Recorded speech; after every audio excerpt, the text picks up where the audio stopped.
Hello, fellow Toastmasters, dynamic leadership and changing trends. This is the first part of the podcast. In this podcast, I'm going to explain the concept of leadership, how it is evolved, and we will go over certain examples. This will be our regular talk, and we will not refer any books. Start. Leadership is a concept. And if you look at, is it a quality or something different? Let's look at from the antiquity. When the humans are hunter gatherers,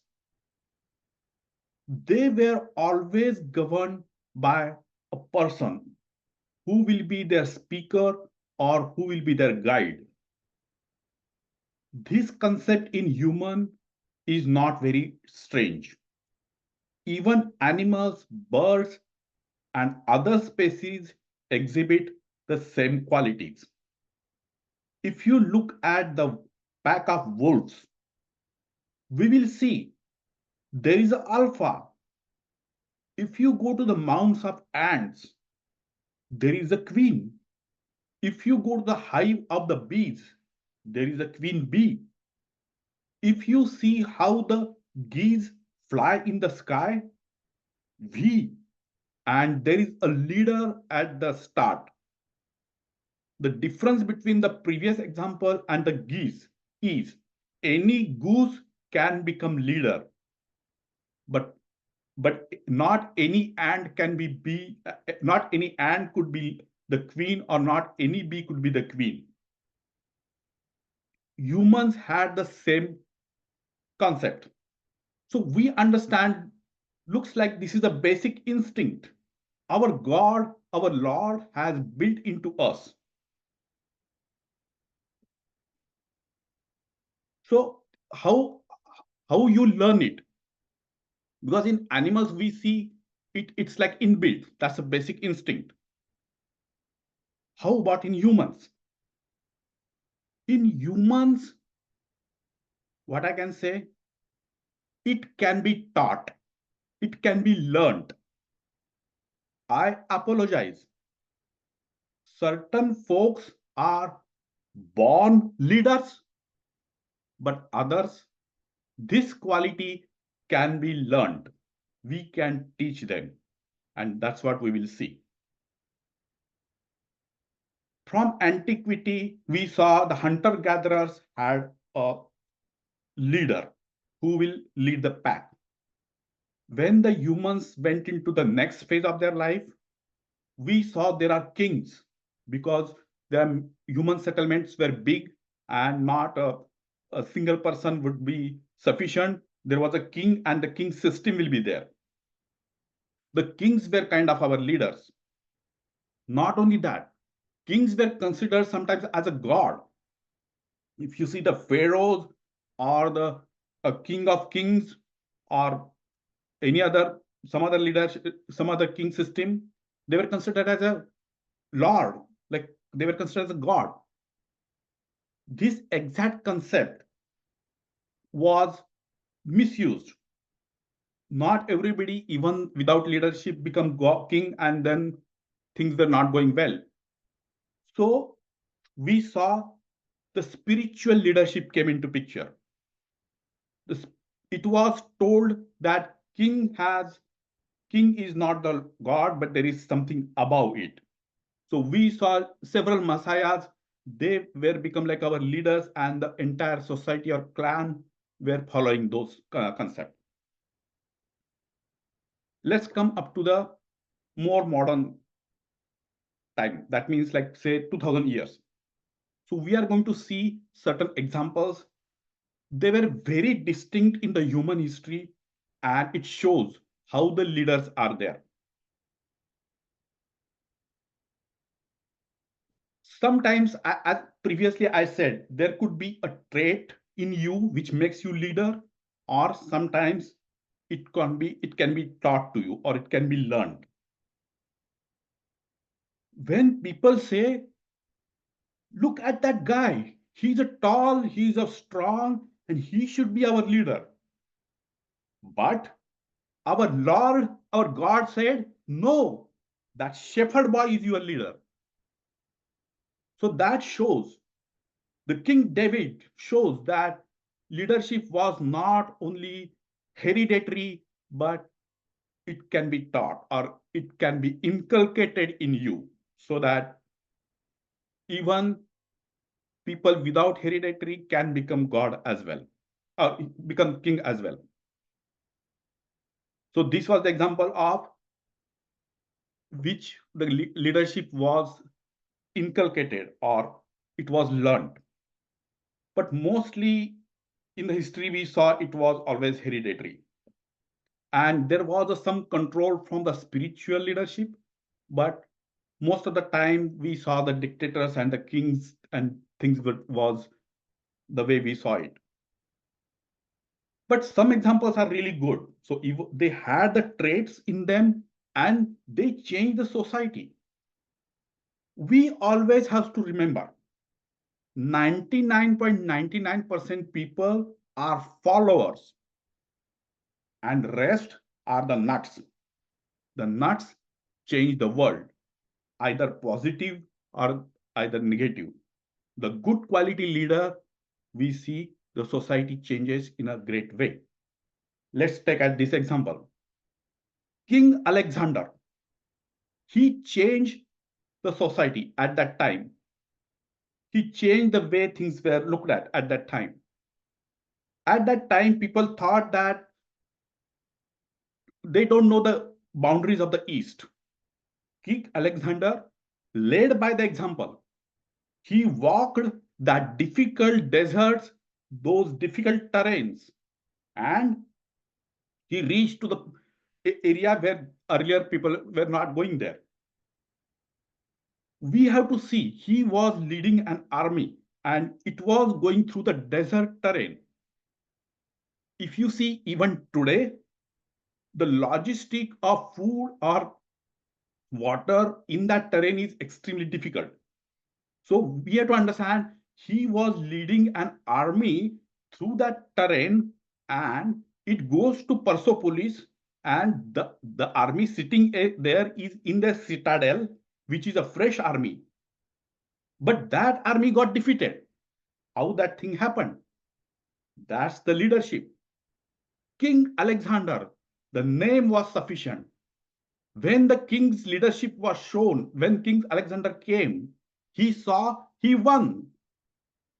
Fight was never fought. So that's the great leadership. Let's go ahead. Now this time we'll come to less than 1,000 years, or around 1,000 years now. King Alexander was at least a king or a prince when he started. I want to give you an example which is a greatest land empire in the history at that time, and even it is one of the greatest even today's concept. Yes, we are talking about Genghis Khan. Now Genghis Khan, we understand, was just a part of a small clan, and that clan used to do the herding, and they were their main motivation for the any kind of war was to get the resources and the supplies. Now we have to see how the Genghis Khan arranged an army which went through such a vast area, and everywhere they were victorious. We have to understand that that army was nomads, and if they found certain places where the supplies or food or other things are great, they would have said, okay, we don't want to fight anymore, this is the land we wanted. But he made them go further. Even they won certain things, because in that steps, if you see, there are many places were plenty of good resources or rich in the supplies, water, and everything. But he kept his army motivated, and that's how the great empire was formed. So that's the great leadership. And it was in such a place where we see there was his motivation shouldn't, I mean, we have to imagine what kind of motivation that leadership might have put in his army. And the army was always following him. So that was another great leadership example. I want to give one more example. Christopher Columbus. We understand his voyages were mainly in the Mediterranean. We don't understand how he was saying that he would go to west for east. We don't really understand because he never went into the deep voyages on the deep Atlantic. But he has a vision. So we want to focus the leadership and the vision. He has a dream and he has the courage to follow it, and he made it. Even there was so many difficulties came, but he made it. So that is another great example of leadership. I mean, we are not talking about anything else. We are just saying that how the great vision and the great efforts and determination a leadership can show. Those are the things which I want to tell in this part of the podcast. If you move further, there are like a smaller level of leaderships or determination, what we can see in the scientists. For example, if you go to Galileo or Copernicus, they were literally tortured at that time because what they were saying, like Earth is not the center of the universe, as told by Galileo and Copernicus. People literally tortured them. But if you see their vision kept, and that guided the community, scientist community, which made us the thing what we are in today. When the industrial revolution happened, the concept of leadership changed. So it became more on the production or commerce.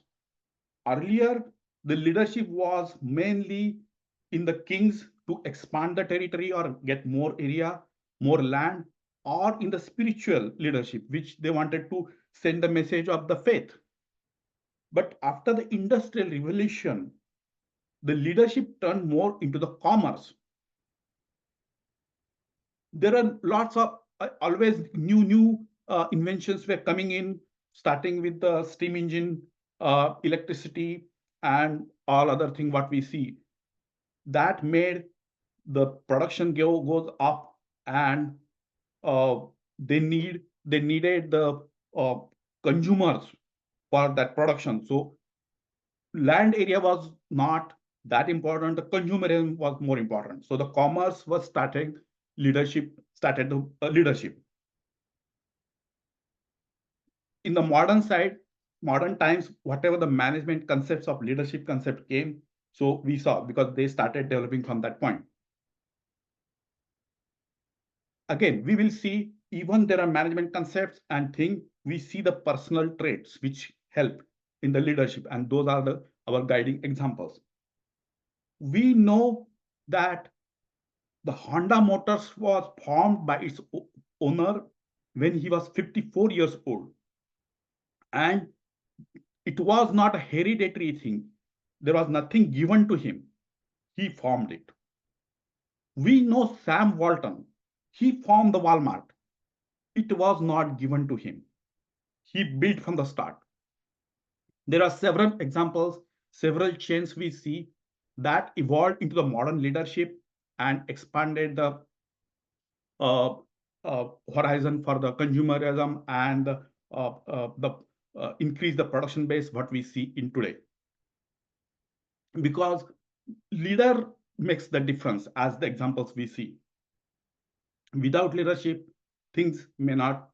With leadership and without leadership, things could be different. That's what we see. Let's take another example. In 1980s, the biggest company called GE was almost reeling. It was in the bottom part. But Jack Welch came, the great manager came, and within 20 years, he made that into top 5. he put several new concepts. He used the management concepts, he used the statistical concepts, he did the community involvement, workers motivation, several things right from the guts. That's what his leadership example says.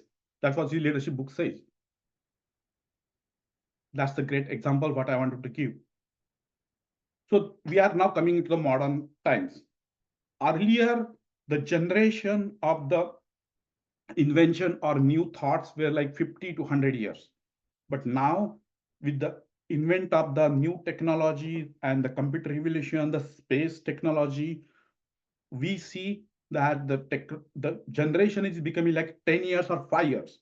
Because if you go to the industry, what the tools we used to have 10 years ago, we don't know them. Like they have been changed, they have been upgraded to new things. Just take the simple example. The uh, commercial commercial cell phone was available probably 1960 or 70 onwards. But after the iPhone revolution, see how many generations came within last 20 years. The phone from the 2007 and now, every 5 years, things were like, we don't know what happened, what was before. So we are in the modern concept, and AI is the buzzword because we have to go into the future, and AI is our mantra. So we need a leadership to guide us through and take us, and AI is our tool. Now, AI means artificial intelligence. People think, oh, artificial. It's not exactly the artificial because that's our brain. That's our augmented tool from our brain. So it's our brain only, and we have to use it. That's how we have to go into the future. Let me explain you the three types of civilization. Now, this has been formulated sometimes back in the previous century. Type 0 civilization means it is like a primitive civilization. So it will use the resources from the planet, whatever it is. But type 1 civilization, what they do, they will harness maximum resources from their host star. Do you understand what I'm saying? So when all those James Webb telescope or all other telescopes are looking for the extra life on the our galaxy, what they look for, do you know? They look for Dyson's arrays. Those means those arrays will be around their host star and which will be harnessing the energy. Currently, if you see on the Earth, we are not type 1. We are still type 0, but going to type 1. Because we understand we are using the resources from our planet. But we see in the universe, energy is abundant. Everywhere is energy. We need the resources to harness it. If you have the resources, energy, then all the problems what we understand today can be resolved, which we understand. Because if we have that much energy from harness from the sun, then we can resolve the water problem because we can make the seawater drinkable. That means all the food problems will be resolved, and whatever else comes with it, everything can be looked at. So that is type 1 civilization. If you want to go to type 1 civilization, we need all these resources. Type 2 civilization is even further because they can change the galactical resources. You can read all this information on the internet. I'm not going to explain more than that.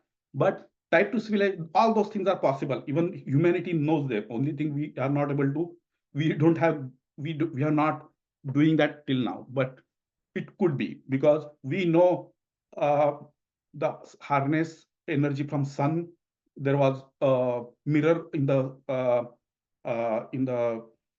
atmosphere, and they can reflect the light, and so that we can have energy. So we need more technology like that, and it can be doable. We understand that all these things to do need a leadership. So our future leadership through AI will take us there. So it's not like people think, okay, what is AI, or what is it choosing your genre? Is it your AI? Because people think like that. That AI means when you log into Netflix, it chooses your own genre. It's not that. AI has a bigger concept than that, and it is humanity needs to become type one or type two. All these things are required for the type one civilization and type two civilization. You can refer on the internet, but Earth's resources will be limited, always we understand. And if we need to humanity and the rich culture, we want to preserve it, expand it in the universe, we need those leadership, and that is governed by the AI. All right. So we will stop here for the type first podcast. And in the next podcast, we'll go over more concepts about the exact leadership and how it is changing. The trends are changing. The generation is 5 years, and what we are doing, why we are doing. Because when we get that kind of leadership, our energy problems will be resolved. We cannot have the fossil fuels forever. So the leadership will take us to the next level, and we will become type 0 to type 1 and type 2 going forward. So we will go over the next concept in the next episode. Thank you. Absolutely and definitely would like your feedback. Give a like or your comments. Appreciate it. Thank you.